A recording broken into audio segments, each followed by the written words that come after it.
Baik, Assalamualaikum warahmatullahi wabarakatuh. Perkenalkan, saya Ahmad Fauzan Wafil Rizik dengan NIM 20508030111116 dari kelas perancangan unit pengolahan hasil perikanan T02.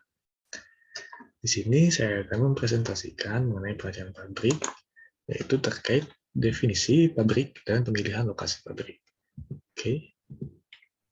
Oke, baik. Yang pertama adalah definisi pabrik. Jadi, pabrik merupakan tempat terjadinya pengolahan suatu bahan mentah atau setengah jadi menjadi produk akhir atau produk setengah jadi yang laku untuk dijual. Nah, definisi pabrik yang lain adalah tempat mengelola bersama-sama faktor-faktor seperti manusia, mesin, material, energi, uang, informasi, dan lain-lain di dalam suatu sistem produksi guna menghasilkan suatu produk atau jasa. Nah, pabrik ini berbeda dengan industri. Karena kalau industri itu merupakan kumpulan dari perusahaan yang membuat suatu produk, yang mana produk itu tuh bisa saling melengkapi antara satu produk dengan produk lainnya, antara satu perusahaan dengan perusahaan lainnya, begitu. Sedangkan pabrik adalah satu perusahaan yang berada di dalam industri, dan dia membuat satu produk yang biasanya itu produk jadi untuk dijual ke konsumen, seperti itu. Oke, selanjutnya. Baik, selanjutnya adalah klasifikasi pabrik atau industri. Yang pertama adalah the primary raw material industries atau industri penghasil bahan baku, yaitu industri yang mengolah sumber daya alam sehingga menghasilkan bahan baku atau bahan tambahan lainnya yang dibutuhkan oleh industri lain. Nah, industri ini juga dikenal sebagai extractive or primary industry. Contoh dari industri pengolah bahan baku ini adalah penghasil bahan baku ini adalah industri biji besi dan juga industri perminyakan. Oke, selanjutnya adalah distribution industries. Oke, jadi industri penyalur atau industri distributor ini memiliki aktivitas yaitu melaksanakan pelayanan jasa industri baik untuk bahan baku maupun produk jadi dari pabrik seperti itu untuk didistribusikan ke konsumen lain. Nah, contoh dari industri penyalur adalah distributor obat-obatan dan jasa pengiriman seperti kurir. Selanjutnya adalah service industries, yaitu industri yang berkaitan dengan bidang pelayanan atau jasa, baik untuk melayani atau menunjang aktivitas industri yang lain maupun langsung memberikan pelayanannya terhadap konsumen. Nah, contoh dari industri service ini adalah bank, transportasi, dan rumah sakit. Selanjutnya adalah the manufacturing industries, yaitu industri yang mengolah bahan baku menjadi suatu produk, baik produk setengah jadi ataupun produk jadi.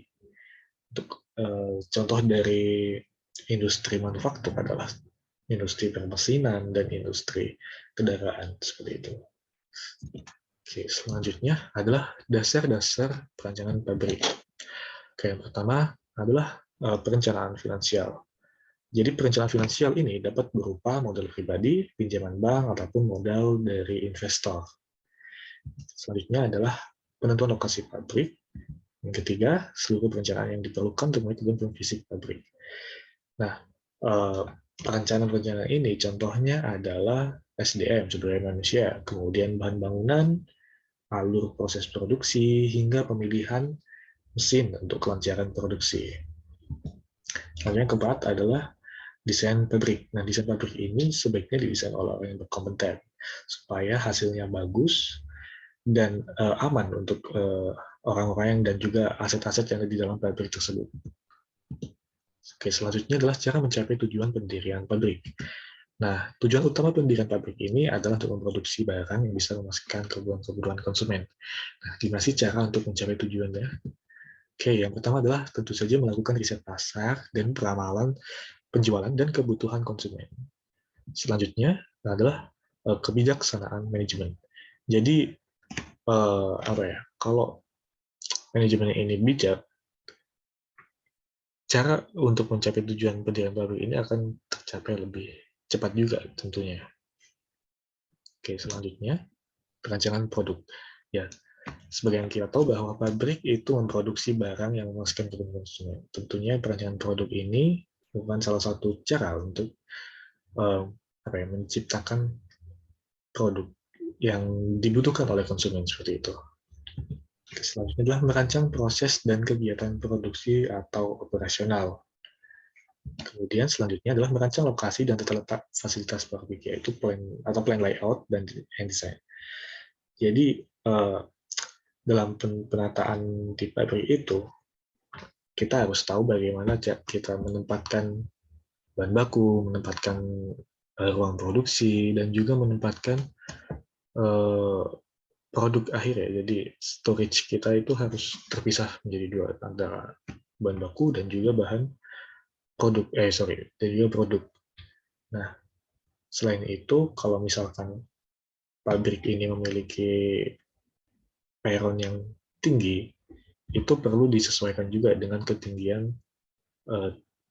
lantai dari truk misalkan, seperti itu, supaya untuk memudahkan barang ini keluar atau masuk ke dalam truk sehingga tidak menghambat proses produksi seperti itu.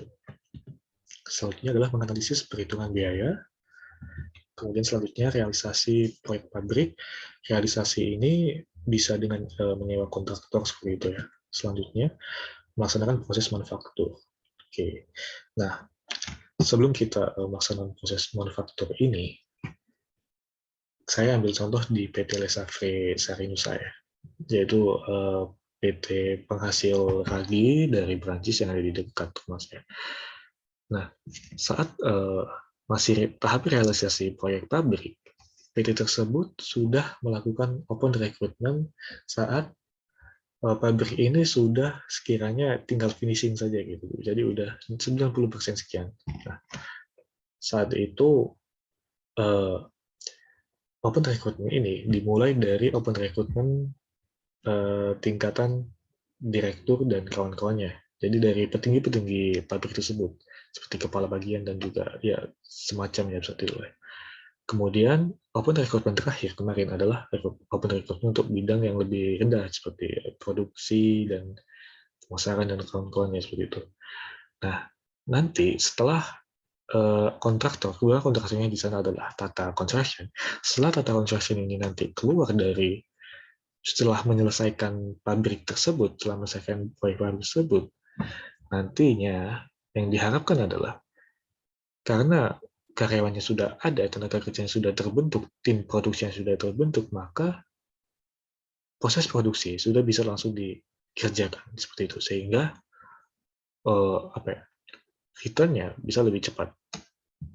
Selanjutnya adalah mengirimkan atau menghasilkan produk. Oke, setelah produk jadi tentunya harus dijual ya. Nah, dijual ini dengan cara dikirimkan atau didistribusikan ke entah ke agen atau mungkin ke penjualnya langsung atau mungkin barang diekspor dan lain-lain. Oke, selanjutnya adalah 11 elemen dasar perancangan pabrik. Oke, yang pertama adalah kekuatan pemilik modal. Kemudian kedua, perencanaan pabrik. Ketiga, perencanaan volume penjualan. Keempat, pemilihan proses produksi. Kelima, analisa membuat atau memilih. Jadi untuk analisa membuat atau memilih ini adalah contohnya seperti di cup noodle. Dia kan ada kemasan dan juga ada garpu dan juga ada mie-nya, ada bumbunya. Nah, komponen-komponen tersebut apakah harus diproduksi sendiri atau pabrik cukup merangkainya saja? Kemudian contoh lain adalah di kendaraan. Apakah spion ini harus dibikin sendiri atau bisa dari supplier yang lain atau bagaimana? Nah, itu seperti contohnya adalah analisa membuat atau beli. Kemudian menghitung ukuran pabrik, memperkirakan harga jual produk, menentukan lokasi pabrik, selanjutnya adalah pemilihan tipe bangunan, kemudian kemungkinan perubahan jenis produk, dan juga pertumbuhan dan perkembangan organisasi. Itu ke topik kedua, yaitu pemilihan lokasi pabrik. Oke, jadi penentuan lokasi pabrik ini merupakan salah satu langkah awal dalam memulai perusahaan. Penentuan lokasi pabrik yang tepat akan mempengaruhi beberapa faktor, yaitu kemampuan perusahaan dalam melayani konsumen, mendapatkan bahan baku yang cukup, mendapatkan tenaga kerja dengan mudah, memungkinkan diadakannya perluasan lahan usaha, gitu ya, dan juga biaya transportasi bahan baku dan produk yang tentunya akan menjadi lebih ringan bagi perusahaan. Selanjutnya, dampaknya adalah ke biaya transportasi yang meningkat, kemudian tenaga kerja yang sulit diperoleh, lokasi pabrik yang sulit dijangkau, kesempatan bersaing yang juga menurun, bahan baku pun juga sulit diperoleh. Misalkan apabila pabrik tersebut merupakan produsen CPO, katakanlah, sebagian produsen CPO menempatkan pabriknya ada di tengah hutan sawit. Contohnya adalah PT KSI yang ada di Kalimantan, yang di Sampit, Kalimantan Selatan, di Kalimantan. Nah, PT KSI tersebut menempatkan pabriknya berada tepat di tengah hutan sawit bersama dengan mes dari tenaga kerja mereka ya. Kemudian untuk akses ke sana itu cukup sulit. Jadi cara apabila Anda menggunakan kendaraan mobil, misalkan seperti itu ya, itu Anda harus menempuh perjalanan kurang lebih 1 jam dari jalan raya. Dan itu sangat jauh sekali. Jadi tenaga kerjanya pun juga sulit untuk diperoleh karena memang lokasi yang jauh dari pemukiman. Seperti itu. Selanjutnya, faktor-faktor pemilihan lokasi pabrik. Yang pertama adalah letak pasar. Yang kedua adalah bahan baku. Yang ketiga adalah tenaga kerja. Kemudian yang keempat adalah masyarakat. Nah, terkait masyarakat ini sangat penting dalam pemilihan lokasi dan perencanaan pembangunan pabrik ya tentunya. Jadi sebisa mungkin kita membangun pabrik itu tidak sampai mengganggu masyarakat. Artinya apa? Masyarakat ini minimal harus dipekerjakan, harus dimanfaatkan tenaga kerja di pabrik. Selain itu, emisi ataupun cemaran-cemaran yang dihasilkan oleh pabrik ini tidak boleh mencemari lingkungan masyarakat. Dan juga apabila ada norma-norma tertentu di masyarakat setempat, itu juga harus ditaati supaya tidak terjadi perselisihan antara pihak pabrik, pihak perusahaan dengan pihak masyarakat seperti itu. Selanjutnya adalah peraturan pemerintah. Nah, ini juga berkaitan juga dengan sifatnya mirip seperti dengan berkaitan dengan masyarakat tadi ya. Jadi bagaimana caranya kita bisa menyesuaikan peraturan tergantung dengan lokasi pabrik yang kita pilih. Misalkan kita di Malang memiliki standar emisi pabrik sekian seperti itu, sekian gram per volumenya seperti itu. Kemudian nanti apabila kita ingin melakukan ada opsi lokasi lain, misalkan di Jember atau di Banyuwangi dengan emisi yang lebih ketat, itu kita juga harus bisa memenuhi persyaratan tersebut seperti itu. Entah misalkan jika emisi asapnya sekian gitu, kita bisa menggunakan kalau di knalpot mobil seperti catalytic converter seperti itunya. Nah, gitu. Oke, selanjutnya adalah listrik, air, dan telepon. Kemudian transportasi, akses transportasi tentunya yang seperti seberapa dekat atau seberapa jauh antara pabrik dengan pintu tol terdekat, seberapa jauh pabrik dengan jalan utama, seberapa jauh pabrik dengan pelabuhan, seberapa jauh pabrik dengan bandara seperti itu kemudian. Dan seberapa mudah pabrik diakses. Selanjutnya adalah sarana dan prasarana pendukung. Sarana dan prasarana pendukung ini merupakan hal yang sangat penting untuk dimiliki suatu pabrik. Karena satu contoh saja seperti di pabrik gula PT Krebet PT Raja Wali ini yang di dekat rumah saya juga. Di pabrik gula tersebut ada 1 unit damkar dan juga 1 unit klinik dengan kurang lebih 1 atau 2 unit ambulans. Itu sangat penting sekali untuk memiliki unit-unit darurat seperti itu. Kemudian sarana prasarana pendukungnya juga berhubungan dengan kepolisian. Ya, intinya yang sebisa mungkin pabrik ini mampu mengakses hal-hal yang emergensi secara cepat. Oke, selanjutnya adalah peran kondisi dalam penentuan lokasi pabrik. Oke, yang pertama adalah kota besar. Jadi keuntungan dari pabrik di lokasi di kota besar ini adalah kontak dengan pemasok yang dekat dan cepat. Selanjutnya, sarana transportasi dan komunikasi ini mudah didapatkan. Tentu saja, sinyal sangat mudah untuk di kota besar. Selanjutnya, tenaga kerja dalam jumlah besar, ya karena sebagian besar masyarakat tinggal di kota besar. Selanjutnya adalah proses produksi sangat bergantung pada fasilitas di kota besar, contohnya seperti listrik. Selanjutnya adalah di pinggir kota atau suburban location. Nah, di sini memiliki keuntungan yaitu pajak yang lebih ringan, kemudian rencana ekspansi lebih mudah direalisasikan karena luas lahan yang lebih banyak dan juga harga lahan yang lebih murah daripada di kota besar. Kemudian tenaga kerja tinggal berdekatan dengan lokasi pabrik karena pabrik atau perusahaan bisa mendirikan mes di dekat pabrik. Selanjutnya semi-skilled dan female labor mudah diperoleh, dan terakhir masalah lingkungan tidak banyak timbul ya karena jumlah penduduk yang sedikit atau ya biasanya pinggiran kota kan banyak sudah ada pabrik-pabrik lain seperti itu. Jadi kemudian untuk masalah lingkungan tidak banyak didebat oleh masyarakat. Selanjutnya lokasi yang ketiga yaitu luar kota atau country location. Dia memiliki keunggulan yaitu jumlah lahan yang masih sangat luas. Seperti yang kita tahu kalau kita keluar kota seperti melewati tol atau saat kereta melewati hutan seperti itu kita pasti menemui lahan-lahan yang bisa kita bilang tidak produktif, sehingga untuk membuat mereka produktif itu bisa dengan mendirikan pabrik. Ya, namun apa ya, jarak dari pabrik ini ke seperti akses transportasi seperti ke jalan raya ataupun unit-unit emergency itu mungkin akan sulit untuk diperoleh, sulit diakses oleh pabrik apabila memang lahannya yang seperti itu, sangat tidak produktif bahkan. Kemudian pajaknya murah tentu saja karena pajak di kota-kota pinggiran biasanya lebih murah daripada di pusat kota. Lahannya sangat luas untuk rencana ekspansi memang. Oke, selanjutnya adalah tenaga kerja tidak terampil tersedia dalam jumlah besar. Standar pendidikan di masyarakat luar kota biasanya adalah SMA atau bahkan SMP. Dan mereka bisa direkrut sebagai tenaga kerja tidak terampil.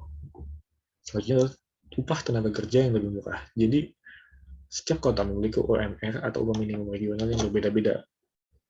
Nah, kita ambil contoh adalah Malang dan Surabaya. Tentu saja upah di Malang lebih rendah dari Surabaya yang sekitar 4,5 juta.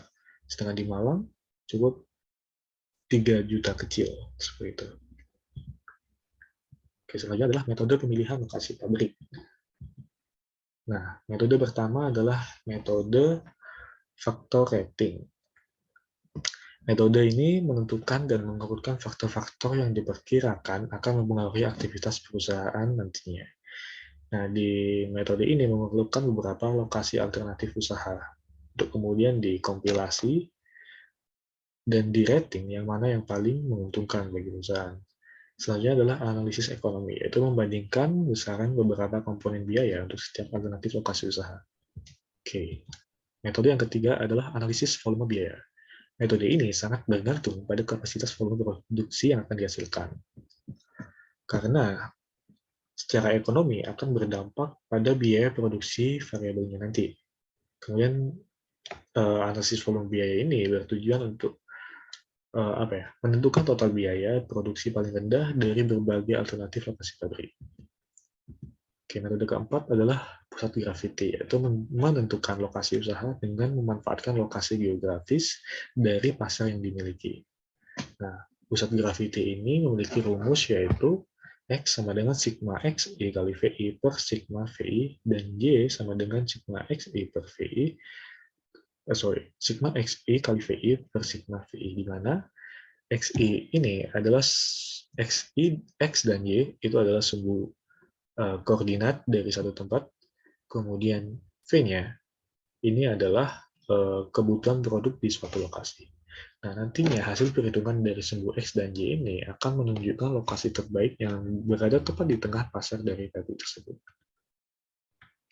Selanjutnya adalah metode transportasi, itu menentukan lokasi usaha dengan memanfaatkan alokasi pengiriman yang paling optimal dari lokasi usaha yang akan didirikan menuju pasar yang akan dituju dengan bantuan transportasi. Oke, selanjutnya adalah syarat-syarat lokasi pabrik yang baik. yang kering dan kuat untuk menyangga bangunan hingga fondasi mesin berat. Seperti yang kita tahu, pabrik itu dalam pabrik pasti ada mesin-mesin yang memerlukan standar fondasi tertentu yang bahkan biasanya lebih kuat daripada standar fondasinya bangunan itu sendiri. Selanjutnya adalah memiliki sistem keamanan dan perlindungan kebakaran yang baik. Seperti yang saya katakan sebelumnya bahwa di contoh yang dicontoh PG Raja Wali Krebet itu tadi, dia memiliki satu unit mobil damkar ya, itu gunanya untuk memiliki sistem keamanan dan perlindungan kebakaran yang baik.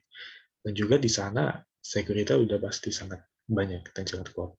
Selanjutnya adalah apabila menghasilkan asap, maka harus cukup banyak angin yang membawa asap keluar dari pemukiman.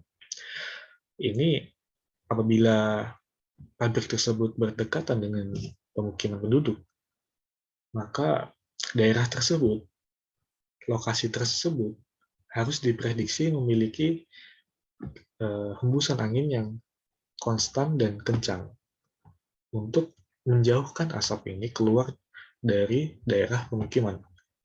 Selanjutnya adalah dekat dengan transportasi masyarakat. Apabila pabrik ini gimana ya?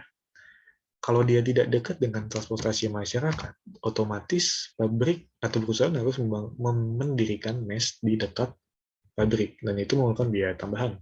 Tapi apabila pabrik mudah diakses oleh masyarakat dengan transportasi yang sangat mudah juga untuk digapai, maka perusahaan tidak akan mengeluarkan biaya yang lebih untuk mendirikan mes ataupun bahkan membeli mobil-mobil untuk menjemput karyawan mereka. Selanjutnya adalah tersedia cukup area untuk bangunan sekarang, rencana ekspansi, dan titik parkir kendaraan karyawan. Untuk area ini saya ambil contoh dari PT Lesa Fresari Nusa yang di dekat rumah saya itu tadi.